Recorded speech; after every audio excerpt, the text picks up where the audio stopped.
आखिरकार क्या अमेरिका को भारत उकसा रहा है और क्या अमेरिका कोई एक्शन ले सकता है? दरअसल भारत ने अमेरिका के एक और बड़े दुश्मन की बड़ी मदद कर दी है और ये दुश्मन रूस नहीं है बल्कि अमेरिका का अपना ही पड़ोसी है। पर अमेरिका को उस पड़ोसी से इतना ज्यादा खुंदस है कि अमेरिका ने उसके ऊपर प्रतिबंध पे प्रतिबंध थोप दिए हैं। फिर भी भारत क्यों पंगे ले रहा है? एक तरफ ये सब कुछ हो रहा है तो वहीं फ्रांस ऑस्ट्रेलिया का ऐलान भारत के लिए, चीन के लिए सबसे बड़ी मुसीबत क्या खड़ी होने वाली है। जानेंगे जियोपॉलिटिक्स में बहुत सारे बदलाव हो रहे हैं। आइए जानते हैं इन खबरों को विस्तार से। ये जो देख रहे हैं आप मैप, ये है अमेरिका और अमेरिका से कुछ ही दूरी पर है क्यूबा। क्यूबा और अमेरिका की खुंदस बहुत पुरानी है और इतनी पुरानी है कि अमेरिका ने जैसे कसम खा रखी है कि वो क्यूबा को तबाह करके छोड़ेगा,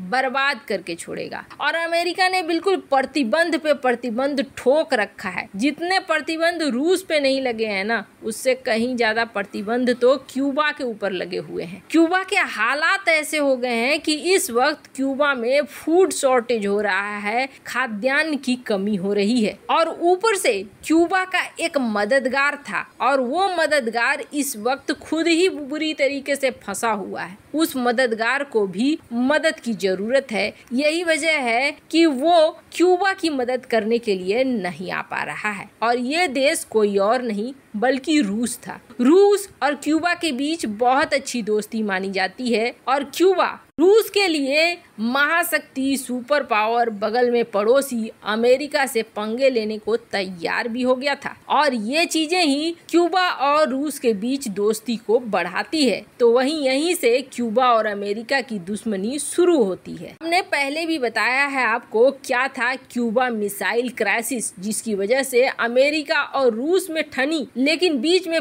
फंस गया था क्यूबा और क्यूबा मिलिट्री अलाय बनकर रह गया रूस का। पर अब क्यूबा को बहुत बड़ी मदद दी है भारत ने। भारत ने एक तो क्यूबा के साथ बायलेटरल टाइज किए हैं, यानी द्विपक्षीय समझौते किए हैं। ये द्विपक्षीय समझौते अलग अलग कई क्षेत्रों में हैं और इसके अलावे चावल खरीदने के लिए भारत ने क्यूबा को दिया है 100 मिलियन यूरो। यहाँ तक कि क्यूबा और भारत के द्विपक्षीय मीटिंग शुरू हुए हवाना में, जहां दोनों के डेलीगेशन पहुंचे। इन्होंने आपस में बातचीत की, कई पक्षों में समझौते भी हुए कि इसी समझौते के दौरान भारत ने 100 मिलियन यूरो के क्रेडिट लाइन एग्रीमेंट किए, जिसके तहत चावल खरीद सकता है क्यूबा।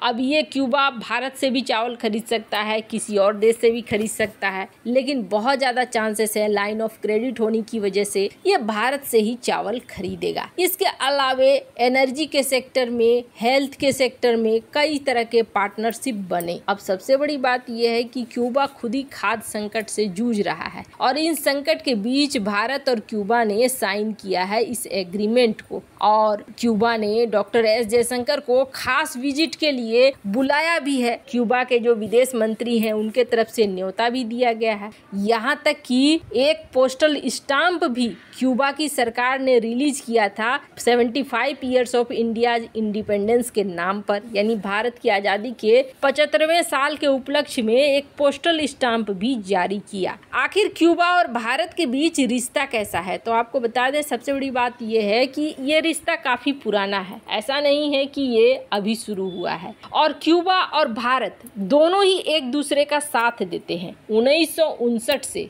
जब क्यूबा फॉर्म हुआ तब से ही यूएन में, WTO में, WHO में हर जगह क्यूबा ने भारत का पक्ष लिया है, भारत ने भी क्यूबा का पक्ष लिया है। इसके अलावे क्यूबा मानता है कि भारत जो कह रहा है यूएन में रिफॉर्म की जरूरत है, ये होनी चाहिए। 2008 से ही भारत मदद करता रहा है क्यूबा की। 2008 में भारत ने $2 मिलियन कैश दिया था क्यूबा को ताकि अपने देश में डिजास्टर मेंटेनेंस में वो खर्च कर सके और तब से क्यूबा को कुछ न कुछ देता रहा है। यहाँ तक कि 62 मिलियन डॉलर का कर्ज भी दिया था क्यूबा को भारत ने, जो भारतीय रुपए में 1.28 बिलियन रुपए होते हैं। इसके अलावा कई सारी चीजें दी और अब जाके क्यूबा को 100 मिलियन यूरो का एक लाइन ऑफ क्रेडिट भी दिया है। दोनों देश के बीच आन जान भी लगा रहा है, दोनों देश के फॉरेन मिनिस्टर वगैरह भी आते जाते रहे हैं। और सबसे बड़ी बात यह है,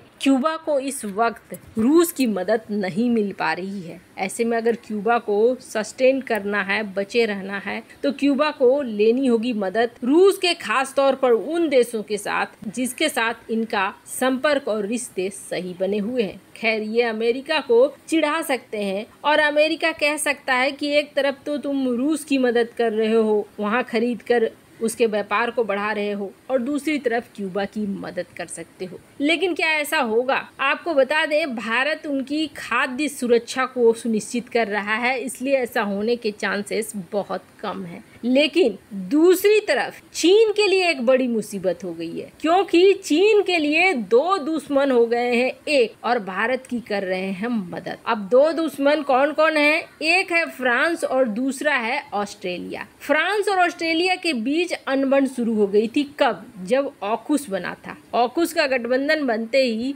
फ्रांस और ऑस्ट्रेलिया आपस में लड़ पड़े थे। कारण साफ था, अमेरिका और ब्रिटेन ने जो न्यूक्लियर सबमरीन की डील थी वो छीन ली थी। उसकी वजह से फ्रांस नाराज हो गया ऑस्ट्रेलिया से, और फ्रांस ने यहाँ तक कह दिया कि सहयोगी ऐसे नहीं होते हैं। जिसके बाद ऑस्ट्रेलिया ने हाल फिलहाल में फ्रांस के साथ रिश्ते को सही करने के लिए एक एक्शन लिया, और उसके तहत फ्रांस से बातचीत की और कहा कि हमने गलती की है और इसके लिए हम हर्जाना भुगतान करने को तैयार हैं। और ऑस्ट्रेलिया ने हर्जाना भुगतान किया फ्रांस को, जो डील तोड़ी थी उसके एवज में। तब के बाद से फ्रांस और ऑस्ट्रेलिया के बीच संबंध थोड़े नॉर्मल होते हुए दिखे। लेकिन अब फ्रांस को ऐसा लगता है जैसे हिंद महासागर में भारत का साथ देना बेहद जरूरी है, और अब तक हिंद महासागर के इलाके में क्वाड का फॉर्मेशन तो हुआ है, जिसमें जापान है, ऑस्ट्रेलिया है, अमेरिका है और भारत है। लेकिन इसके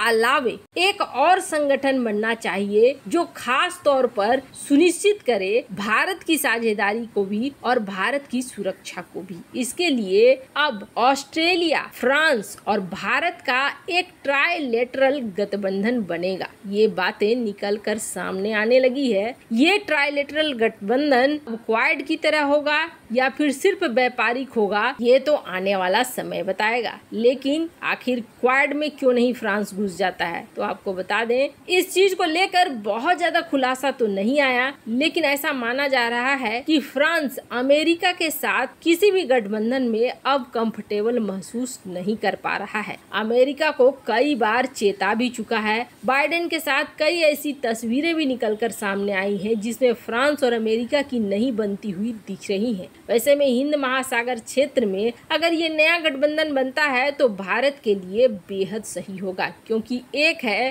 जो पैसे से मजबूत है, दूसरा है जो टेक्नोलॉजी से मजबूत है। ऐसे आपको क्या लगता है, क्या ये गठबंधन बनना चाहिए या नहीं? कमेंट कर अपनी राय जरूर बताएं। जल्द मिलते हैं अगले वीडियो में नई खबर के साथ।